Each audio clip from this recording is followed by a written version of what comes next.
A CPI da Covid ouve os últimos depoimentos antes de divulgar o relatório final e da votação.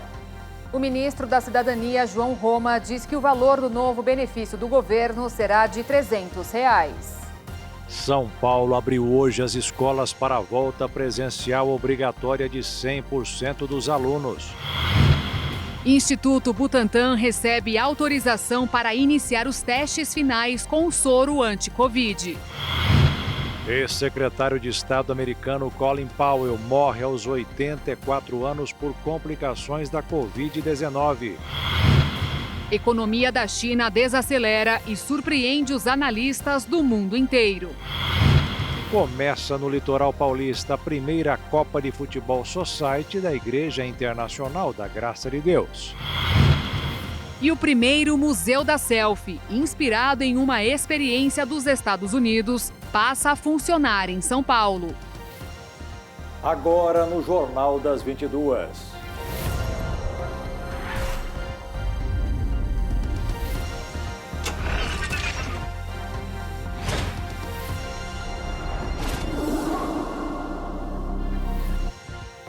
Olá, boa noite. Boa noite. A CPI da pandemia ouviu hoje familiares enlutados e sobreviventes da Covid-19. Do lado de fora do Congresso, houve um ato em memória a 600 mil vítimas da doença. E hoje o presidente da Comissão Parlamentar de Inquérito, Omar Aziz, também mudou mais uma vez a data para a apresentação e votação do relatório. A sessão desta segunda-feira foi marcada pelos depoimentos de familiares de vítimas da Covid-19 e sobreviventes que tiveram sequelas graves da doença. Um morador de cada região do país foi convidado a falar aos senadores. Representando o Centro-Oeste, o jornalista Arquivaldo Bitts Leão contou que perdeu 6 parentes e há 3 meses teve Covid-19. Ele perdeu a audição e não consegue mais andar sozinho. A jovem Giovana Gomes contou que perdeu o pai e a mãe durante a pandemia. O pai chegou a se curar da Covid, mas morreu dias depois quando o câncer se alastrou. Ela, órfã da Covid, ficou com a guarda da irmã de 10 anos e se tornou a chefe da família. Eu e meus pais e a minha irmã, nós éramos muito unidos, muito mesmo. Tipo, onde quem conhece sabe, onde nós estávamos, a gente estava junto. Então, quando meus pais faleceram, a gente perdeu as pessoas que a gente mais amava. E eu, vi que eu precisava da minha irmã e ela precisava de mim. Eu me apoiei nela e ela se apoiou em mim. Então, desculpa. A partir daí eu pensei que eu não poderia mais ficar sem ela. Assim como para ela não poderia ficar sem mim. Então eu decidi que eu precisava mesmo ficar com a guarda dela, porque eu queria ter garantia de que de que ela estaria comigo o tempo todo e ela também queria estar comigo o tempo todo. A enfermeira de Manaus, Mayra Pires, também relatou ter perdido parentes próximos. Ela cuidou da irmã enquanto ela estava entubada, mesmo com poucos recursos e muitos pacientes graves. Mayra cobrou do poder público assistência aos órfãos da pandemia. Graças a Deus nós temos ONGs, que ajudam essas crianças em Manaus, no Amazonas. Só em Manaus nós temos mais de 80 órfãos do Covid. Só da minha família são 4 crianças. E o que estão fazendo do que estão fazendo para olhar essas crianças? Como vai ser o futuro delas sem os pais? Se eles não têm muitas vezes perspectiva. Os meus sobrinhos, eles têm a nós. E as crianças que não têm família? O que está se pensando em fazer de política pública para resolver, para dar um futuro para essas crianças? O relatório do senador Renan Calheiros deverá conter a sugestão para que seja criada uma pensão para os órfãos da pandemia, assim como aposentadoria por invalidez para aqueles que a perícia médica sugerir. Mas o relatório tem nova data para apresentação. Após o vazamento de trechos do relatório, houve uma instabilidade no G7 e divergências entre o presidente da CPI da pandemia, senador Omar Aziz, e o relator, senador Renan Calheiros. A nova previsão é que o relatório seja apresentado na quarta-feira e a votação seja feita no dia 26. A explicação oficial é que 24 horas seriam insuficientes para analisar as mais de 1.000 páginas do relatório de Calheiros. O relator amenizou a situação e disse que divergências são comuns no parlamento. Nós tivemos vazamento de algumas minutas, foram minutas apenas, expressam um pouco o meu ponto de vista.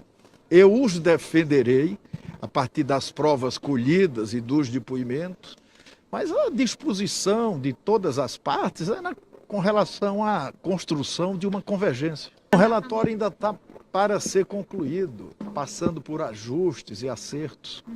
Isso aí não significa absolutamente nada. Quer dizer, o vazamento não é bom, mas já que vazou, nós vamos aproveitar essa circunstância para confrontar pontos de vistas, para que o relator acerte um posicionamento comum. A minha disposição é essa. Calheiros disse ainda que 11 crimes devem ser imputados a Bolsonaro no relatório final. Tanto o adiamento quanto a menção ao presidente foram criticados pelo senador Marcos Rogério. A CPI, mais uma vez, anuncia a conclusão dos trabalhos e adia essa conclusão. Não dá para confiar no que eles anunciam mais, né? Já fizeram isso pelo menos 2 vezes e me parece que agora o adiamento é porque não há entendimento entre os membros do G7. E é compreensível que não haja entendimento entre os membros do G7, porque se o relatório do senador Renan Calheiros realmente indicar o indiciamento do presidente da República, agora, se essa moda pega de indiciar quem não é investigado, olha, vai mudar o padrão dos inquéritos das polícias Brasil afora. Um delegado de polícia que preside um inquérito, daqui a pouco vai indiciar quem ele não investigou, prova que ele não coletou e pessoa que ele não é competente para investigar, mas lá na conclusão do inquérito ele vai indiciar essa pessoa. Pode isso? Porque é o que o relator está fazendo aqui. Ele não investiga porque não tem competência o presidente da República. O que é investigado são as ações ou omissões do governo, não o presidente da República. Além do relatório de Renan Calheiros, a CPI deve receber um relatório paralelo da base governista e outro do senador Eduardo Girão. Na sessão desta segunda-feira, a CPI também aprovou o requerimento para que o Ministério da Saúde informe em no máximo 24 horas a quantidade de vacinas que estão à disposição do governo, mas ainda não foram distribuídas aos estados. Fora do Congresso, foi realizado um ato em homenagem a 600 mil vidas perdidas na pandemia. 600 lenços brancos foram pendurados em memória pelos mortos. O ato foi organizado pela ONG Rio de Paz. Depois, os lenços foram entregues aos senadores da CPI da pandemia. Graças a Deus nós temos ONGs, que ajudam essas crianças em Manaus, no Amazonas. Só em Manaus nós temos mais de 80 órfãos do Covid. Só da minha família são 4 crianças. E o que estão fazendo do que estão fazendo para olhar essas crianças? Como vai ser o futuro delas sem os pais? Se eles não têm muitas vezes perspectiva. Os meus sobrinhos, eles têm a nós. E as crianças que não têm família? O que está se pensando em fazer de política pública para resolver, para dar um futuro para essas crianças? E agora vamos ver como estão os números de vacinação contra a Covid no Brasil. De acordo com as secretarias de saúde dos estados e do Distrito Federal, já foram aplicadas 261.462.007 doses. 73,4% dos brasileiros já foram vacinados com a primeira dose e mais de 105 milhões de pessoas estão totalmente imunizadas com as 2 doses ou com a vacina de dose única. E a Fiocruz concluiu a fabricação do primeiro lote da vacina AstraZeneca com mais de 300 mil doses, o que vai permitir a imunização de todos os adultos até o fim do ano. Foi esta medida, segundo o Ministério da Saúde, que permitiu que o intervalo entre as 2 doses do imunizante fosse reduzido de 3 para 2 meses. Em São Paulo, o prazo para a aplicação da vacina da Pfizer também mudou hoje. Caiu de 8 semanas para apenas 21 dias. A Agência Nacional de Vigilância Sanitária, Anvisa, autorizou o Instituto Butantan a iniciar os testes complementares do soro contra a Covid em humanos. Cerca de 600 pacientes vão participar do estudo. O soro fabricado pela instituição auxilia no tratamento de pessoas já infectadas pela doença. Os exames vão acontecer na capital paulista, no Hospital do Rim e no Hospital das Clínicas da Faculdade de Medicina da Universidade de São Paulo. Os voluntários participantes são adultos com mais de 30 anos e com diagnóstico de infecção por Covid confirmado por exame PCR, no máximo nos 5 dias anteriores. A medicação é intravenosa, ou seja, deve ser inserida na veia em uma única aplicação. O paciente fica no hospital por 1 dia para receber o soro.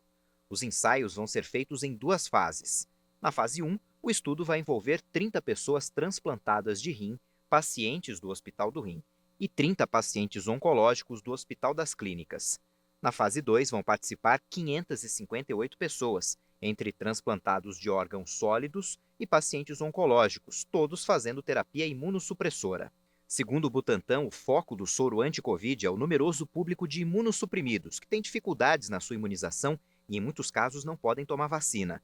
Além disso, são pessoas bastante afetadas pela Covid-19, com uma taxa de mortalidade que pode ser superior a 65%. No ranking mundial de imunização, a Universidade Britânica de Oxford conta com 6 bilhões e 680 milhões de doses de vacinas aplicadas. O primeiro lugar ainda é da China, com 2 bilhões e 230 milhões de doses. O ritmo caiu um pouco, mas ainda é mais do que o dobro do segundo colocado, que é a Índia. Os outros 3 países que mais vacinaram foram os Estados Unidos, o Brasil e o Japão. E você não pode perder daqui a pouco. O ministro João Roma disse que o novo auxílio emergencial vai ser de R$ 300. E ainda, a economia da China cresce menos do que o esperado pelo mercado.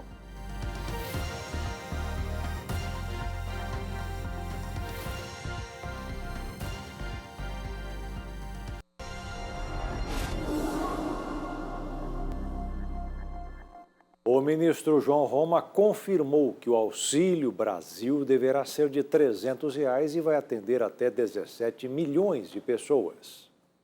O ministro da Cidadania, João Roma, confirmou que o governo federal tem intenção de aumentar para R$ 300 o valor médio do Auxílio Brasil, novo programa de assistência à população em situação de vulnerabilidade. O ministro também afirmou que o programa vai ampliar a quantidade de pessoas atendidas, passando a 17 milhões de brasileiros. O texto da medida provisória que cria o Auxílio Brasil foi entregue em agosto e está em discussão no Congresso. Atualmente, o Bolsa Família beneficia cerca de 14 milhões e 600 mil brasileiros e nós pretendemos zerar a fila do programa, chegando a próximo de 17 milhões de beneficiários. Hoje, essa fila iria até 16 milhões e 800 mil beneficiários. Nos próximos dias, o presidente Bolsonaro deve reunir toda a equipe, tanto do Ministério da Cidadania como do Ministério da Economia, para apontar as fontes de recursos. É uma decisão de governo, e que é extremamente adequada, uma vez que prioriza justamente aqueles cidadãos que mais necessitam. O governo federal dispõe hoje do CAD único, que é o cadastro único. É através dessa maneira de cadastro que nós justamente buscamos interligar todas as políticas de assistência para aquela população mais carente.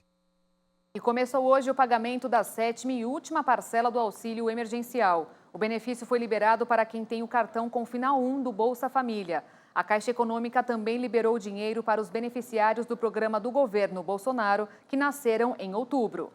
Começando mais uma semana de outubro, o dólar fechou em alta de 1,23% nesta segunda-feira, mesmo depois de o Banco Central inserir mais de $1 bilhão, que é mais de 5 bilhões e meio de reais, no mercado de câmbio, por meio de venda líquida de contratos de swap cambial tradicional, em meio a riscos que vão da inflação global às incertezas fiscais domésticas. A moeda norte-americana encerrou cotada em R$ 5,51 na venda. E o horário de funcionamento da Bolsa de Valores de São Paulo vai mudar. A partir do próximo dia 8 de novembro, os pregões serão iniciados às 10 da manhã, como ocorre hoje, e terminarão às 6 da tarde, 1 hora antes do que acontece atualmente. A medida será adotada para acompanhar o fim do horário de verão nos Estados Unidos. E a economia da China sofreu um baque. O crescimento nos últimos 3 meses foi bem menor do que o esperado, o que gerou preocupações em todos os mercados mundiais. O produto interno bruto da China cresceu apenas 4,9% no terceiro trimestre de 2021, após avanço de 7,9% no período de abril a junho. Os números foram divulgados pelo governo no momento em que o país enfrenta uma grande crise de energia, interrupções na cadeia de abastecimento e agravamento dos problemas de dívida no setor imobiliário. De acordo com o Escritório Nacional de Estatísticas, o crescimento econômico mostra uma desaceleração mais significativa do que o esperado. A recuperação da segunda maior economia mundial perdeu força após a rápida retomada posterior à pandemia e o resultado ficou abaixo das previsões de 5% dos analistas. A economia nacional manteve o ímpeto de recuperação nos 3 primeiros trimestres com o avanço da reestruturação econômica e do desenvolvimento de alta qualidade. Mas devemos observar que as incertezas do ambiente internacional aumentam e a recuperação da economia doméstica é instável e desigual. As dificuldades da gigante imobiliária Evergrande, que acumula uma dívida de mais de 300 bilhões de dólares, afetaram o ânimo dos possíveis compradores do setor. Mas o Banco Central da China afirmou que qualquer impacto da Evergrande será controlável. O presidente da instituição, Yi Gang, disse no domingo que as autoridades estão atentas aos problemas com o possível não pagamento de algumas empresas. Yi Gang também garantiu que o PIB chinês deve crescer quase 8% este ano. Os temporais que vêm atingindo Mato Grosso do Sul coincidem com o período reprodutivo da maioria das aves. Com isso, há casos de filhotes que caem dos ninhos derrubados de galhos de árvores pelos ventos fortes. Estes 3 filhotes de bem-te-vi caíram junto com o ninho durante temporal no centro de Bela Vista. Já no bairro Tijuca, em Campo Grande, foram 2 filhotes de beija-flor que caíram com o ninho de um pequeno galho de árvore que foi ao chão em frente a uma casa durante ventania forte. Os filhotes foram resgatados pela Polícia Militar Ambiental e encaminhados para o CRAS, Centro de Reabilitação de Animais Silvestres, na capital, onde serão reabilitados e devolvidos à natureza. Além destes casos, outro animal também foi resgatado pela PMA de Bela Vista. Este tucano entrou na casa de uma moradora do bairro Água Doce. A ave foi atendida por um médico veterinário e, como estava bem de saúde e sem ferimentos, foi devolvida à natureza em uma vegetação longe da área urbana da cidade. Um cervo foi visto com um pneu no pescoço em um parque dos Estados Unidos. Agora, depois de várias tentativas, os oficiais de vida selvagem libertaram o animal do objeto. O cervo canadense foi avistado pela primeira vez por um oficial da Colorado Parks and Wildlife em 2019, que estava conduzindo uma pesquisa populacional de ovelhas e cabras no Monte Evans Wilderness, no Colorado, nos Estados Unidos. Desde então, o animal foi visto várias vezes por câmeras de trilha e era conhecido por viajar entre os condados de Park e Jefferson. Funcionários monitoraram o animal ao longo desse tempo e viram que o pneu não estava afetando a capacidade de comer e beber do cervo. Mas as autoridades temiam que ele ficasse emaranhado em galhos de árvores, cercas ou mesmo nos chifres de outro animal. No último fim de semana, uma ligação proveniente da comunidade de Pine, Colorado, levou os agentes de vida selvagem a conseguirem ajudar o animal. No último dia 9 de outubro, Murdoch e o oficial Swanson conseguiram tranquilizar e cortar os chifres do animal, retirando assim o pneu do pescoço dele. E veja a seguir, complicações da Covid provocam a morte de ex-secretário de Estado americano. E a primeira Copa de Futebol Society da Igreja Internacional da Graça de Deus no litoral paulista. –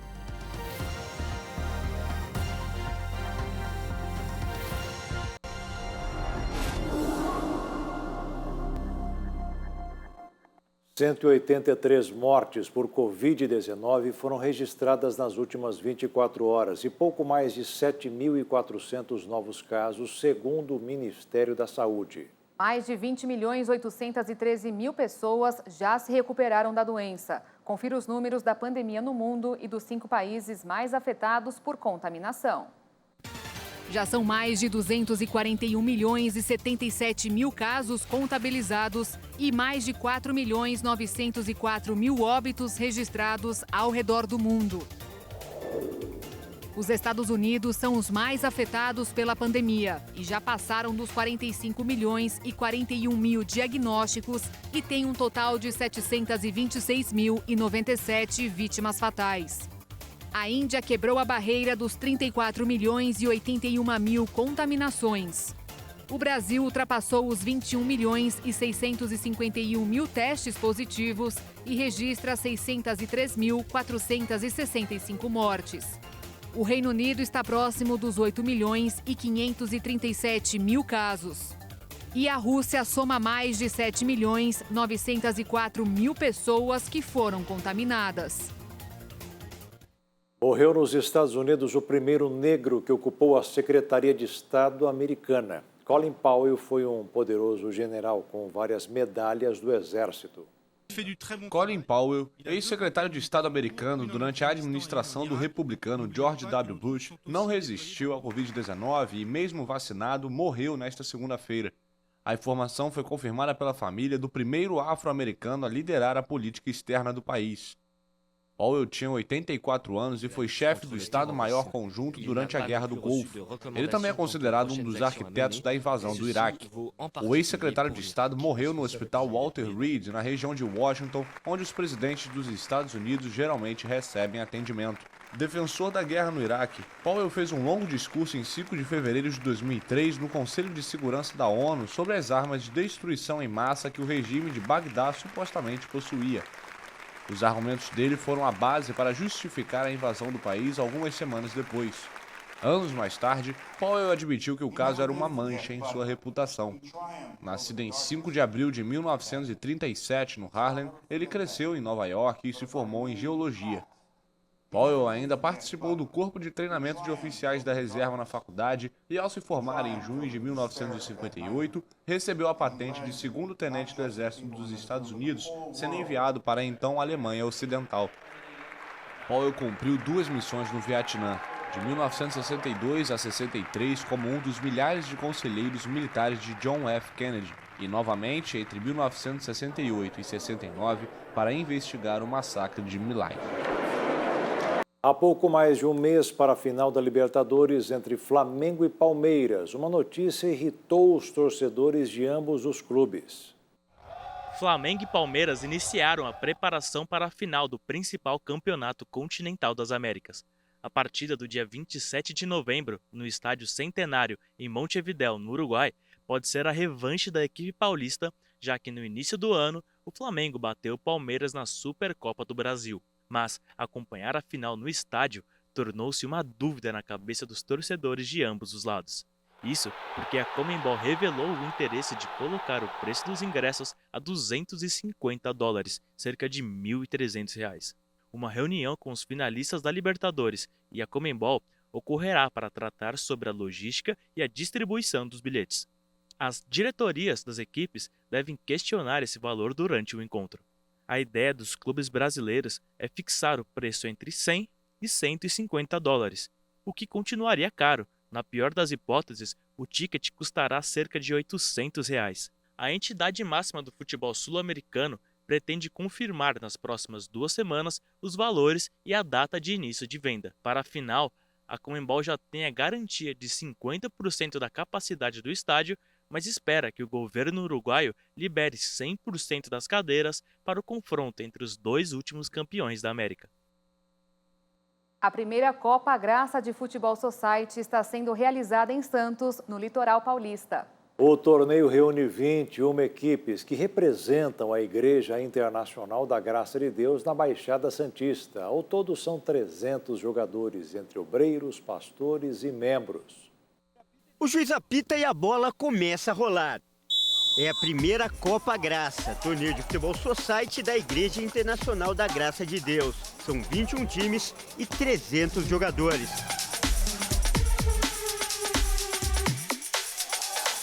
A competição está sendo realizada no Clube Portuários, em Santos. Cada equipe representa uma igreja da Baixada Santista. Às sextas-feiras fazemos essa brincadeira aqui nesse mesmo local, na Arena Portuários.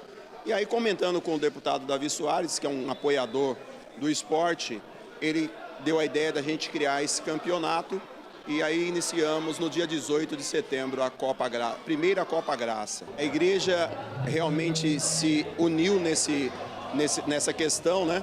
E mobilizou a Baixada Santista toda. Tem igreja em Peruíbe, né, até Bertioga, todas elas estão participando, ou seja, são 9 cidades e as igrejas têm sido movimentadas por jovens que não vinham mais na igreja e a partir do campeonato passaram a vir. Dentro de campo estão membros das igrejas, obreiros e até pastores, como o pastor Rodrigo, que comanda as ovelhas do time dele. A junção de pessoas, tanto de igreja, fora, pastores, obreiros, membros da igreja e também alguns convidados fora da igreja, que é uma oportunidade de trazer essas pessoas, conhecer o trabalho nosso, tanto o trabalho evangelístico, mas também o esporte, que é um momento de lazer, de brincadeira, apesar de ser um confronto, mas acima de tudo é um lazer, uma brincadeira. Aqui também estão vidas que foram transformadas, jogadores que são vencedores dentro e fora de campo, como o goleiro Fábio. Eu gosto muito de jogar futebol, então eu uso o futebol também para espairecer a mente, para distrair, né? E para ocupar, né? Porque nós sabemos que a cabeça vazia é inimiga do... ser escravo do diabo, né? E ele até que fez boas defesas para o time. Alguns milagres a gente pode até fazer, mas com a mão de Deus, né? A competição mobiliza toda a igreja. Ao lado do campo, uma torcida empolgada, com muitas crianças e mulheres, acompanha os jogos. Olha só a Tatiane. Olha, eu tô gritando, mas tô quase no meu limite já. Mas tudo para incentivar o time. Com certeza, tem que incentivar. Aguenta gritar mais um pouco ainda? Só mais um pouquinho, hein? Vai, Samambaia! Vamos, Samambaia! Cerca de 50 pessoas estão envolvidas na organização da competição. E no final de cada jogo tem até entrevista com os jogadores.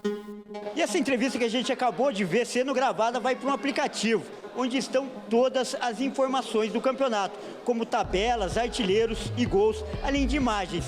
Né, Iris? Você que faz essa entrevista. Isso mesmo. Baixa o aplicativo, por lá vocês podem acompanhar tudo que está acontecendo no nosso campeonato e também vem assistir os jogos aqui no Portuário de Santos. Vou mostrar como é que funciona o aplicativo aqui. Vamos lá? Para quem nunca mexeu, você iOS ou Android, você vai clicar do início.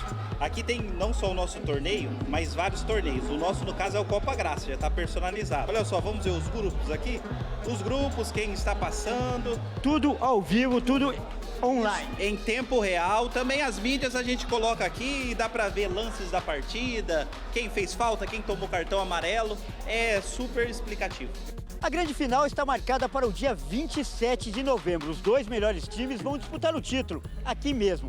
E o vencedor vai levar para casa troféus e medalhas. Mas independente do resultado, a organização do torneio acredita que todos vão sair ganhando.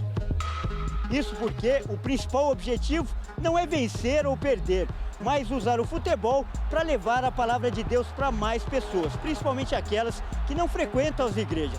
E essa sim será a grande jogada da competição. A maior vitória, na verdade, é do reino dos céus, né? As pessoas que estão vindo, que estão agregando, já tem os convertidos que estão se divertindo e aqueles que estavam sem a conversão passaram a vir e agora, além de participar do futebol que eles participavam lá fora, participam aqui junto com a gente dentro da igreja. Aí tem oração, a gente faz um louvor, faz uma adoração aqui neste mesmo local e leva as pessoas a Deus em nome de Jesus. O futebol é só um instrumento. O maior objetivo é levar as pessoas ao reino dos céus. O Messias é um exemplo. Ele não frequentava a igreja, mas gosta muito de futebol e começou a jogar com os membros. Acabou se convertendo e hoje é obreiro. Eu sempre gostei de futebol desde pequeno, só que não frequentava a igreja. Aí a minha igreja do Samambaia tinha esse projeto de toda segunda-feira a gente eles se reuniam na praia para jogar bola e me chamaram. Aí eu acabei indo, gostei, comecei a pegar amizade com o pastor, com os obreiros, com os jovens de lá e acabei me aproximando e hoje eu estou aqui, graças a Deus. Hoje é frequentador da igreja e não sai mais? Graças a Deus, eu já sou obreiro da casa do Senhor, graças a Deus, e tô aí, não saio nunca mais. E ele justificou o nome e mostrou que é mesmo iluminado. O Messias estava na reserva, mas logo que entrou no campo marcou um gol para o time dele. É gol, Messias! Mas quando o jogo acaba, o clima é de confraternização. Antes de serem adversários, são todos irmãos.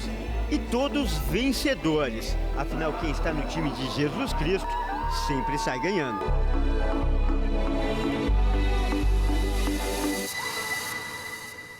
E veja a seguir a volta obrigatória de 100% dos alunos das escolas de São Paulo. E ainda a inauguração do primeiro museu brasileiro para quem gosta de tirar selfie.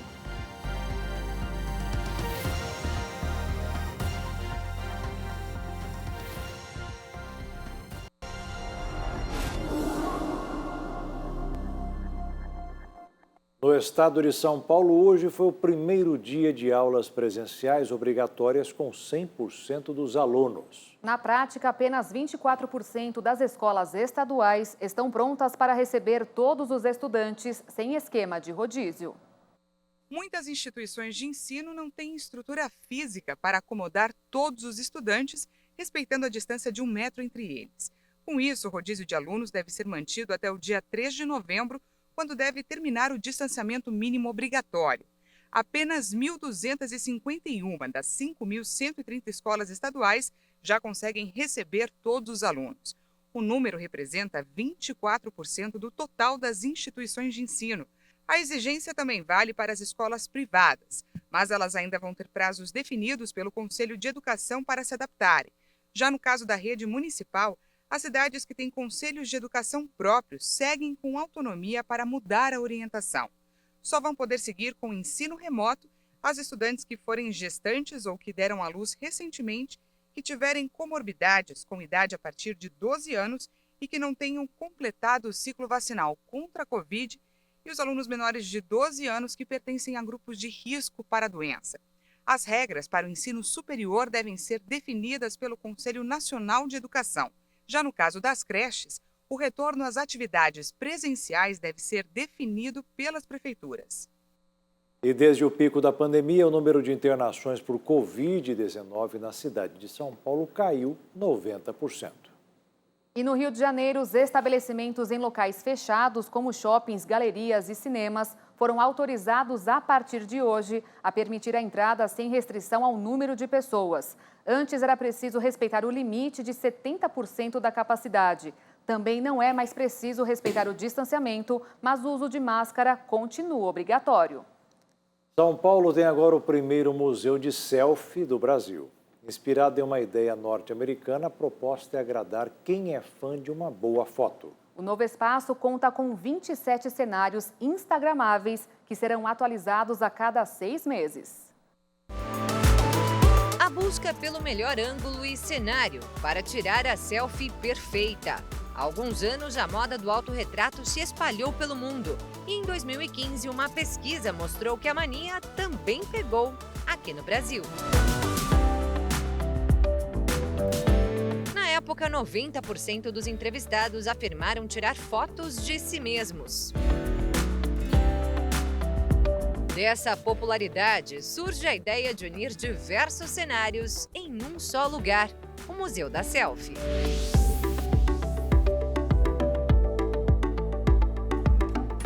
Aqui até a Mona Lisa, a mais notável obra de Leonardo da Vinci, tira um autorretrato. É ela quem dá as boas-vindas ao público que logo na entrada se depara com a história da selfie, bem mais antiga do que muitos imaginam. Em 1839 foi feita a primeira selfie registrada. Robert Cornelius foi o homem que tirou a primeira selfie, mas essa nomenclatura veio bem mais tarde. A palavra selfie só veio mesmo valer em 2002. A gente tem um caso meio engraçado que em 2006 a Paris Hilton tentou forçar que ela tinha sido a criadora da palavra selfie. Só que não, essa palavra já existia um pouquinho tempo atrás. Toda a trajetória é contada em detalhes no início do tour, que costuma ter duração de 1 hora. Mas o que realmente importa por aqui são os cenários. No museu você pode entrar em um quadro, ganhar asas para voar ou até ter um dia de rei ou rainha. E tem mesmo cenários para todos os gostos. Donuts, molas, camarim. Um dos preferidos da Isabela. Conhecida como Beleleca no Instagram, a influenciadora digital de 12 anos de idade tem mais de 90 mil seguidores. E não brinque em serviço não. Veio até aqui, preparada para criar conteúdo. Hoje você vai conseguir fazer aí conteúdo para bastante tempo, né? Sim, para bastante tempo. Com tantos cenários, a menina que canta desde os 5 anos de idade aproveita não só para tirar suas selfies aqui, mas para fazer vídeos e dar uma palhinha. So put your love here now, baby. I'm begging, beg you. So put your love in here now. Tem vindo vários influencers aqui, exatamente para fazer essas fotos mais instagramáveis e tá agregando algum conteúdo novo para o post. Mas não precisa ter muitos seguidores, não. A Larissa tem pouco mais de 1.300 e tirou mais selfies que a Beleleca. Na verdade, não foram exatamente selfies. O conceito da selfie é a pessoa tirar foto de si mesma. Mas aqui no Museu da Selfie, a maioria vem assim, com o fotógrafo e a modelo. É isso, né, Larissa? Quantas fotos você já fez aqui hoje? Especificamente 50. 50 fotos, isso porque você não fez nem a metade do tour, né? Nem a metade, foram só os primeiros lances ali. Isso aqui é muito legal, não só para foto, para selfie, mas como você falou, para outra pessoa tirar foto sua, muito modelo. Para quem gosta de deixar um Instagram bem colorido, bem diferente, isso aqui é incrível.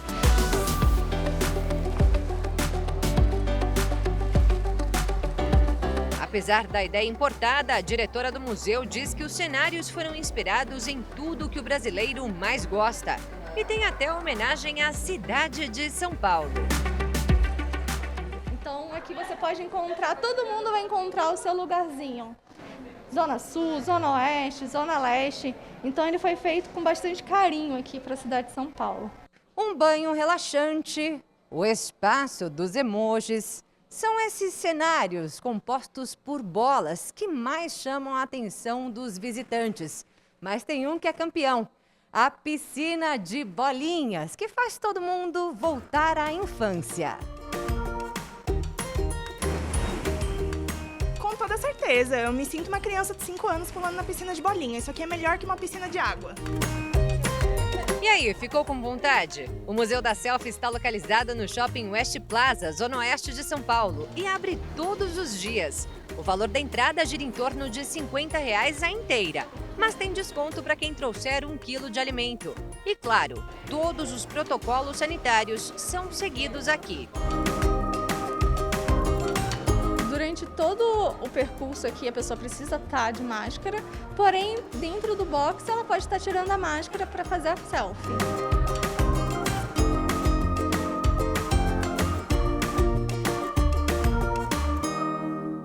Agora um momento de reflexão. Na live das 15 horas, o pastor Josias Cruz destacou a derrota de Satanás, que era um anjo de luz e aspirou ser semelhante a Deus, e que por isso é importante conhecê-lo para sabermos enfrentar as suas artimanhas. Vamos falar sobre a derrota de Satanás. É a nossa 6ª lição do curso Fé e cada lição melhor que a outra. Então, a gente começa hoje segunda, vamos até sexta-feira falando sobre a derrota de Satanás. Então, para começar na nossa lição, ela começa com um texto bíblico de Isaías 14, versículo 12, que diz: Como caíste do céu, ó estrela da manhã, filha da alva, como foste lançado por terra, tu que debilitavas as nações. E tu dizias no teu coração: eu subirei ao céu e acima das estrelas de Deus exaltarei o meu trono. E no monte da congregação me assentarei da banda dos lados do norte. Subirei acima das mais altas nuvens e serei semelhante ao Altíssimo. E contudo levado serás ao inferno, ao mais profundo do abismo. Isso aqui está falando, tratando exatamente de Satanás, que era um anjo de luz e que um dia aspirou ser semelhante ao Altíssimo. Aí foi aí que nasceu o orgulho, né, a prepotência, e aquilo tirou, né, não só a função que ele tinha, né, que cuidava do coral, ainda perdeu o céu. Então, ele existia. No início, era um anjo de luz, né? Agora não. Agora já não é como foi um dia. Hoje ele se tornou em algo terrível. E aqui então fica claro que da existência desse ser maldito. Nesta e nas próximas lições, conheceremos a origem do diabo. Como ele entrou no mundo, seu modo de agir e como devemos resistir-lhe. Então, isso aqui tudo tem que se aprender. Eu mesmo, quando comecei na igreja, eu jovem ainda, eu achava que não existia o mal, que não existia Satanás. Mas a gente pode olhar, observar, né, nesse mundo que vivemos, a ação dele. A Bíblia diz que ele veio senão a roubar, matar e a destruir. Jesus veio trazer vida e vida com abundância. Então, em toda destruição, toda desgraça, está a mão do diabo. É importante conhecê-lo para que possamos enfrentar suas artimanhas. Por isso, primeiro, temos de saber quem ele é. Muitos não acreditam que o diabo existe, mas ele é real e o responsável por todos os sofrimentos e pelas calamidades que afligem a humanidade. Satanás manipula e engana as pessoas para que pratiquem atrocidades. Se não fosse ele o causador de todos estes males, quem seria? A gente vê a destruição no mundo, né? Cada maldade que você diz, meu Deus, isso foi feito por uma pessoa. Alguém diz assim, mas é gente ruim. Mas são pessoas que são usadas pelo mal. O diabo, ele só pode ter acesso na vida da pessoa que permite. Se a pessoa não permite, ela está com o coração em Deus, ela fecha as portas para o mal entrar. E ela não faz aquilo que é do diabo, ela faz aquilo que agrada a Deus. Então ele existe, Satanás existe, está aí solto, matando, roubando e destruindo a felicidade das pessoas. Então Satanás, ele manipula e engana as pessoas para que pratiquem atrocidades. Então esses males que vemos acontecer no dia a dia, nada mais é do que a ação do inferno. E o Jornal das 22 termina aqui. Obrigada pela companhia, um ótimo fim de noite e início de semana para você e até amanhã. Uma boa noite, fique na paz. Tchau.